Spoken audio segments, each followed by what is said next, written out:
All right, welcome back to Soccer Matters on ESPN 97.5. We roll on here tonight, excited about what is going to be this Sunday's opener for the Houston Dynamo taking on Real Salt Lake, PNC Stadium at 6 p.m. Next interview is brought to you by Advantage BMW in Midtown. Advantage BMW, get down there, get in a sedan, get in a SUV, go down there, talk to my great friends, both Justin and Steven. Advantage BMW in Midtown, big sponsors of the game of soccer in the Houston Dynamo and this show, Soccer Matters. So it's Advantage BMW Midtown in Houston. All right, next guest, obviously the head coach of the Houston Dynamo. He is Paulo Nagamura. He joins us now. Paulo, how are you? Good, Glenn. Always a pleasure to be part of your show. Well, thank you for taking the time to help us out here. It's a good get for us ahead of Sunday. All right, so maybe just some quick thoughts on preseason up to now, a couple days away from the opener. Yeah, I mean, I think it was a good 5 to 6 weeks preparation. I think we're in a good point where we implemented the way that the team wants to play. I think the players understand pretty well the idea. I think they responded well also on the field. So we're ready. We're excited to start our season on Sunday against Real Salt Lake, and excited to play in front of our fans. So hopefully we can put a good show and start the season with the right foot.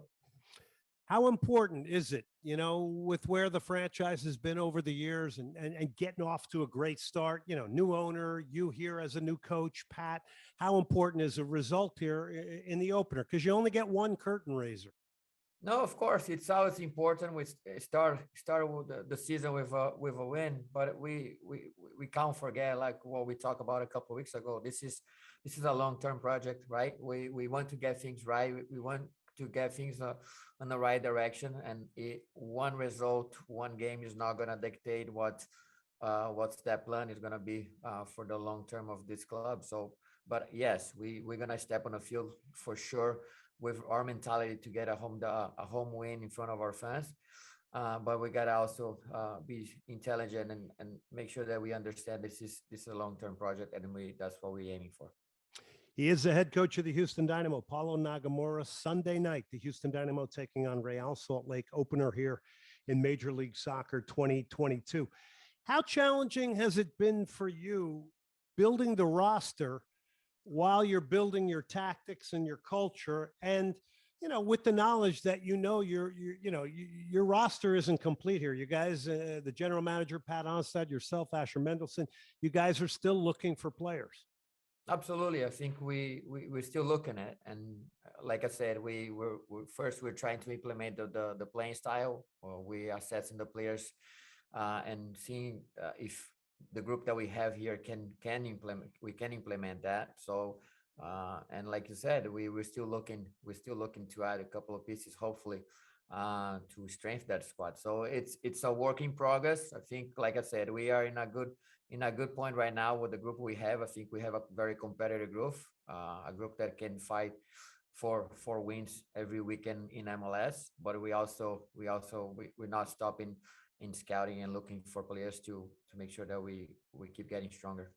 Let's talk about a couple of players. How about the new signing, Zeca? Can you let the fans kind of know and the listeners know what type of player he is and the function you're going to want out of him?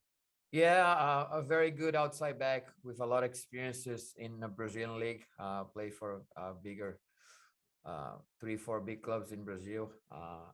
Outside back that has a great engine, can go up and down that sideline on playing as on the right side or the left side. A player that is very tactical, aware of his position, very good, very reliable. So and like a normal outside back coming from Brazil, a guy that likes to join the attack and be part of the offense. So hopefully he fits in what we're trying to do here, and hopefully can adapt quick. It's new for him that is coming from Brazil. His first time playing outside of Brazil, so I expect him to be influential. But I think we have to be intelligent also and make sure that we give him enough time for him to adapt to the new culture, the new country, the new league, so we can make the most out of his game here with Houston. Paulo, when does he arrive? Has he arrived? And what sort of timeline do you have for him potentially to be in contention for being picked to play? Yeah, no, look, last time I heard with him is he still work on his visa. Hopefully by the end of the week, hopefully he can get back to Houston. But I don't foresee him being available for the Salt Lake game. Let's continue on. And I know the rumors out there, it's got the Dynamo fan base buzzing about Hector Herrera and the potential of him coming to Houston. Is there anything you can say about that? Let's put this way: it's on club's policy that we don't comment on players under contract with their club. So I'll deviate this one to Pat. And but what I can say is that the club is always looking to our players, and we always looking to strengthen our squad. Excellent. We respect that. All right. Guys like Corey Baird, who last year had a big injury, Tyler Pasher. I know it's positioned sometimes as, hey, these are new players, but how important is it for them to really deliver this year, stay healthy in the big picture?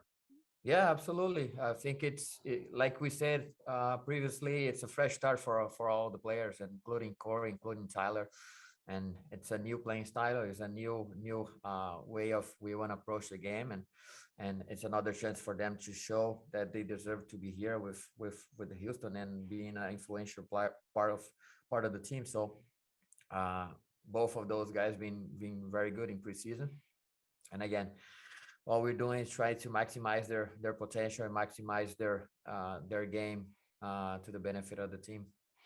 Now you said approach to the game, and I know it's preseason, and I'm going to allude back to the prior question where I was talking about, it's hard to implement tactics when you're still building a roster because you might bring in a player that could very much change your capability as a team or your tactics. But take me into the way you want to play a little bit more, because I know there were some low block playing in preseason, and kind of maybe give the fans a little bit more of an idea on what to expect. Well, the idea is that we're gonna be an aggressive team defensively. I mean, playing a low block, a middle block, a high block is gonna depend. I think very much so who we're playing against, right? You have to adapt to the way that you play depending on the opposition. I think what we can see from our team is that defense we're going to be aggressive, and we're going to try to be a team that is hard to play against, right? Be on the front foot, being aggressive, and offensively a team that is going to value the ball, is going to move the ball around. It's going to be playing a lot of with possession, with passes, in order to score goals. That's basically as simple as I can put to you. But we're going to see a team that is always going to be on the front foot, a team that is going to be aggressive, and especially at home, a team that is going to value the ball up.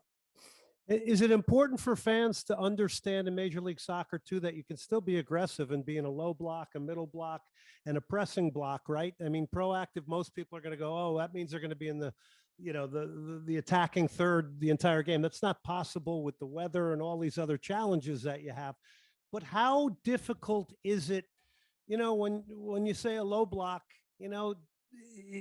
to keep guys aggressive, right? Not to get comfortable, to keep closing the ball down sharply, and all those things, because the word low block sometimes denotes, oh, we're sitting back and we're not going to put pressure on people. But I don't think that's what you're trying to reach.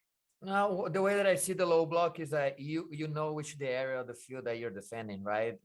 You're in a low block, and I like to say to the players that even in a low block, you controlling the situation. You know where to push the other teams. You know where you want to force the ball. You know where's the most dangerous area. So even if you play in a low block, you have control of the game defensively on a defensive way. So yes, a lot of times when you talk about low block, all you're thinking is, low block and counter, low block and counter. But you defensively playing a low block, you can control the situation of the game, also just being good aggressive defending. So it's a different way of putting it, but basically that's the simple way of transferring the message to the fans. You can still be in a low block and control the game defensively as well. And those decisions can come organically, correct? But they can also come time relative to the score line in the game, right? Absolutely. I think it depends on the part of the game, a team that we're playing against. There's a lot of factors that influence that, but also the players, it's part of the players also to recognize when to do that as well. So and I think they have a good understanding of that. And I think in these 6 weeks, we throw a lot of new information to the players, and I think they were able to accept that and actually perform on the field, what is a very, very good sign. Talking to Paulo Nagamura, head coach of the Houston Dynamo, Real Salt Lake in the opener of 2022. We are pumped. We are excited for this game on Sunday night down at PNC Stadium. Paulo, how about the 5 substitution rule? You know, how has that sort of changed things in your mind as a coach, and how you can use that as an advantage and things like that? Because it puts a real different twist on the game, doesn't it? Absolutely. For me, as a coach, I think it's awesome because I like to play on a high intensity. I like our players to play in a really, really high intensity, aggressive way. And especially early in the season, not every player is a 90-minute fully fit to go. So to have those 5 subs definitely help us to keep that intensity up and keep that mentality that we want to implement in our player side.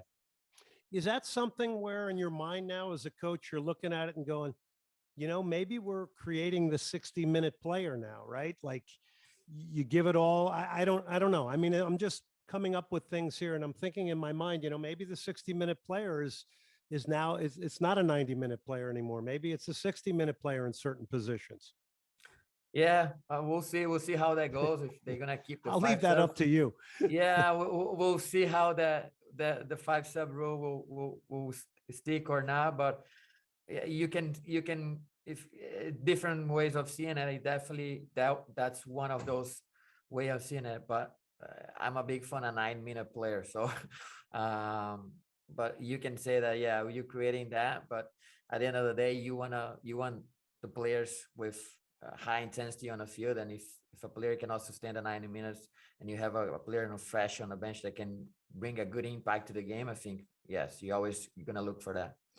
Yeah, because it is challenging. You could be playing really well for 90 minutes. An opponent puts 3 guys on at once, and all of a sudden the energy of the game changes, and maybe it's forcing you into saying, look, I just got to get some fresh bodies on here. I mean, it brings some new challenges. Yeah, absolutely, especially in MLS, where it's a very physical league. So it brings new challenges, but I believe that this is a good for us because we have a good group, we have a fit group, we have a healthy group that can we can use that in our favor. Paulo Nagamura, Houston Dynamo head coach. All right, quick word or two on Real Salt Lake before we let you go. How much attention is even being placed on them? Of course, we know they've got some very talented players like the Croatian Damir Krajlak. I mean, Bobby Wood, we can go on and on. But how much attention placed on them? How much is this really about the Houston Dynamo? It's kind of a little bit of both. Yes, we focus a lot of this preseason on who we want to be, but also it comes to a point where we must give attention to the teams that we're gonna play against. And Real Salt Lake had a very strong finish last year with Pablo. They made a late run in the playoffs, and we played them in preseason this year, so we have an idea how they're gonna approach the game. I think the players will also know and have a good idea on how to approach how we want to strategically play on Sunday. So it's yes, it is about Houston, it's about us, but also we must be prepared to what Real Salt Lake is going to throw us on Sunday. Paulo, thank you so much for your time. We appreciate your insight into all these different things ahead of the game. It makes it great for all of us. Thank you so much for joining us. We wish you the best of luck. Get that first MLS victory as a head coach on Sunday night. Thank you, Glenn. Really, really appreciate it. And let's hope that we can start on the right foot on Sunday. Thank you very much. All right. He's Paulo Nagamura. It's going to be good. It's televised on Sunday night. We're looking forward to it. Get down to PNC Stadium, HoustonDynamo.com for your tickets. That's the head coach, Paulo Nagamura. We'll take a quick break here. Hey, quick reminder. We have our Soccer Matters t-shirts up. You can get them at lamontbrands.com. Now, you go over there and you get them. These are for charity, for pediatric cancer. It benefits the Snowdrop Foundation. So it's lamontbrands.com. Get your Soccer Matters t-shirt. It goes for a great cause, the 501c charity Snowdrop Foundation. We'll take a break. It's a Hugh O'Connor break.